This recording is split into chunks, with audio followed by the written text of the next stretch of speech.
Pessoal, será que a esquerda já está se desiludindo com Lula? Não aquela esquerda arraigada ali, PT, PCdoB, pessoal, esse pessoal que tá coladinho com Lula, mas sim todo esse círculo maior, externo, igualmente concêntrico na pessoa do Lula, mas de outros indivíduos aí que são de esquerda, que se identificam com ideias de esquerda, mas que não são totalmente subservientes ao que o Lula faz. Será que esse pessoal já está se decepcionando com a eleição do Lula? Vamos dar uma olhada aqui nessa coluna do Matheus Leitão, né, que é o filho da Miriam Leitão, um cara totalmente lulista, totalmente apoiador do PT, e que fez essa coluna aqui com o título de A Primeira Promessa Não Cumprida por Lula. Ou seja, ele está afirmando que o Lula já não cumpriu uma de suas promessas. Vamos dar uma olhada aqui nessa história. Desde já peço que você deixe o seu like e o seu comentário neste vídeo. Se inscreva no meu canal se você ainda não for inscrito. Considere se tornar membro patrocinador do meu trabalho com valores a partir de R$ 1,99 por mês. Você também pode clicar no botão Valeu Demais aí embaixo, colaborar financeiramente aqui com este meu trabalho. Me siga nas redes sociais que eu vou deixar aparecendo aí na tela e na descrição deste vídeo. E vamos dar uma olhada aqui nessa notícia, nessa coluna do Matheus Leitão e ver qual é essa tal promessa de campanha que o Lula não cumpriu, nas palavras aí desse sujeito, desse jornalista altamente esquerdista, né? Então ele escreveu isso aqui no finalzinho de novembro, faltando um pouco mais de um mês para o início de fato do governo Lula, e os brasileiros ainda não sabem quem serão os ministros da próxima gestão do governo Lula. Isso é um fato, é um grande mistério, uma incógnita. Quem serão os ministros do Lula? A gente nem sabe quantos ministros esse governo novo vai ter, quantos ministérios, quantas pastas serão levadas adiante por esse governo. A gente nem tem essa certeza ainda, quanto mais saber quem serão os futuros ministros, especialmente de pastas muito importantes, como é o caso da pasta da Fazenda, né, da economia atualmente, que parece que vai se tornar novamente, voltar a ser a pasta da Fazenda. E aí o Lula, em momento algum nas campanhas, isso aqui o Matheus Leitão faz questão de frisar, em momento algum ele falou que ia apresentar, durante a campanha, que ia apresentar ali o ministério dele prontinho e tudo mais, e ele sequer também apresentou alguma coisa concreta, né? A gente sabe que o Bolsonaro já tinha dito que o Paulo Guedes continuaria lá em 2018, a gente sabia uma parte substancial ali de quem formaria o ministério do Bolsonaro antes das eleições, inclusive, e agora com o Lula a coisa foi bem diferente. Durante a campanha ele não formalizou nenhum nome, e o que ele disse durante a campanha do segundo turno é o seguinte: faltam apenas 4 dias para as eleições, só 4 dias, bem nas vésperas mesmo. Quando chegar às 7 horas da noite, 8 horas, nós vamos ter o resultado.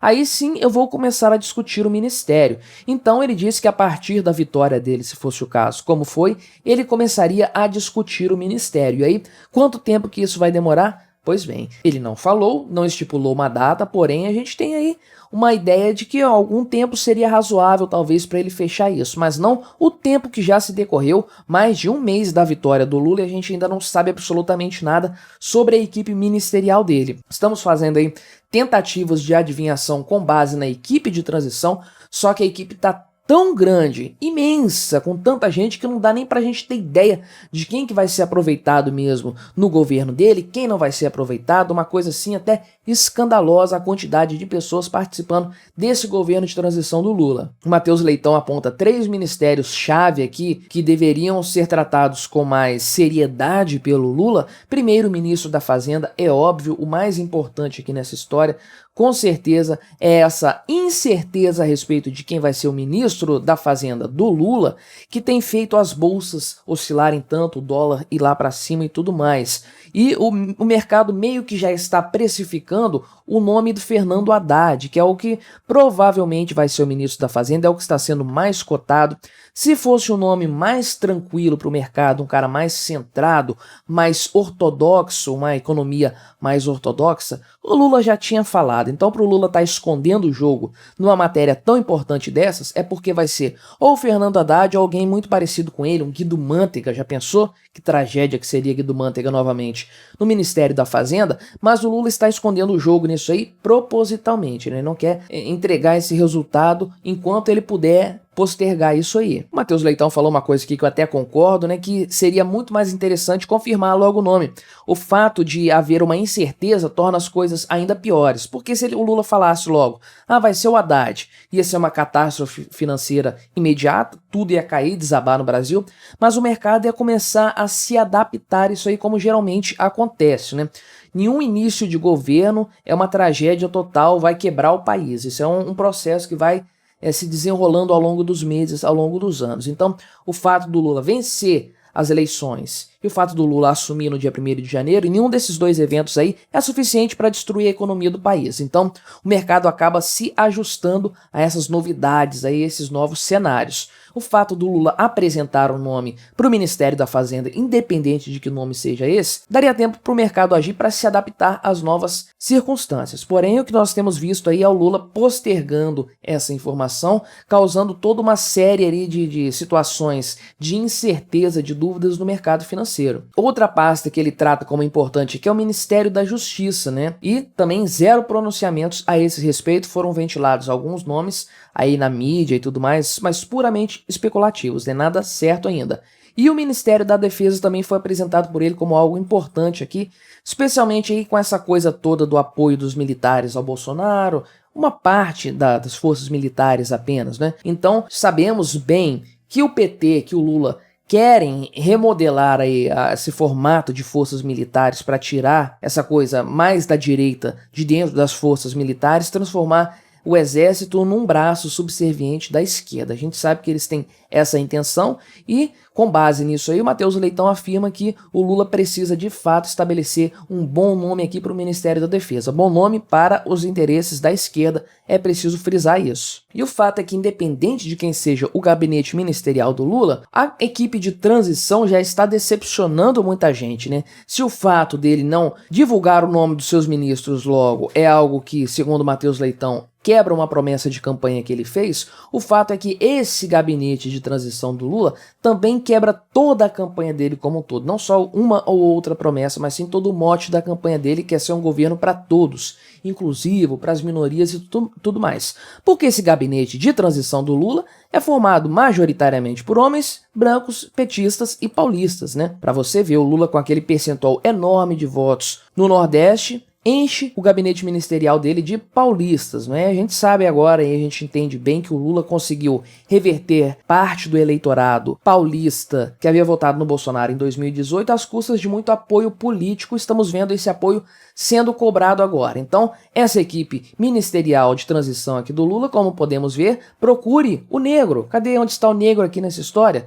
Procure a mulher, tem uma aqui no canto, talvez ela nem faça parte da equipe ministerial, né? Seja aqui só, sei lá, uma assessora, uma jornalista, não sei dizer. Procure o LGBT nessa história, não? Pois bem, talvez tenha algum aqui, a gente não saiba, né? Mas não tem pinta nenhuma aqui não, pelo menos nenhum nome muito conhecido. Não tem a Gleisi Hoffmann aqui como representante das mulheres, né? Olha, pelo menos uma aqui, presidente do PT, não tinha como deixá-la de fora aqui dessa história, né? Mas convenhamos que tá longe de ser um meio a meio que se esperava que fosse aí. E está longe de ser um caso de representatividade expressiva, né?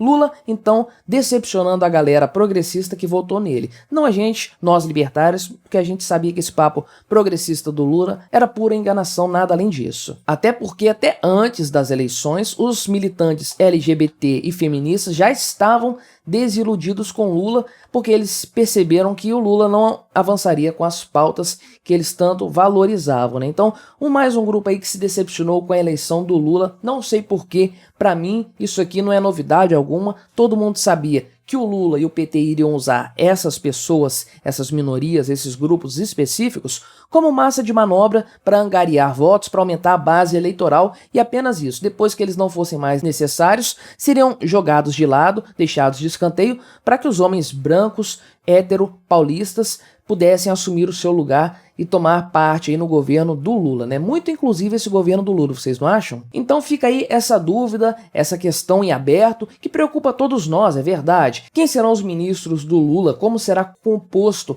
esse ministério, esse gabinete ministerial do governo Lula 3.0? Vamos descobrir em breve, daqui a um mês mais ou menos a gente vai saber disso aí. Mas por enquanto fica aí a dúvida e o mercado trata logo de precificar essa incerteza. Todos nós ficamos também um pouco incertos a respeito do futuro do nosso país. O que vai acontecer no Brasil a partir do ano que vem? A única certeza que nós temos é que o Lula, eleito, vai assumir o cargo, se ele estiver vivo mesmo, né? Se for ele mesmo ali e tudo mais. E o que vai acontecer a partir daí, não sabemos. Eu prevejo tempos difíceis pela frente. Tomara que eu esteja errado. Mas aí, diga aí nos comentários, você tem palpites a respeito de quem serão os ministros do Lula? Colabore aí com o nosso debate, deixe o seu like, o seu comentário neste vídeo, se inscreva no meu canal se você ainda não for inscrito e até a próxima!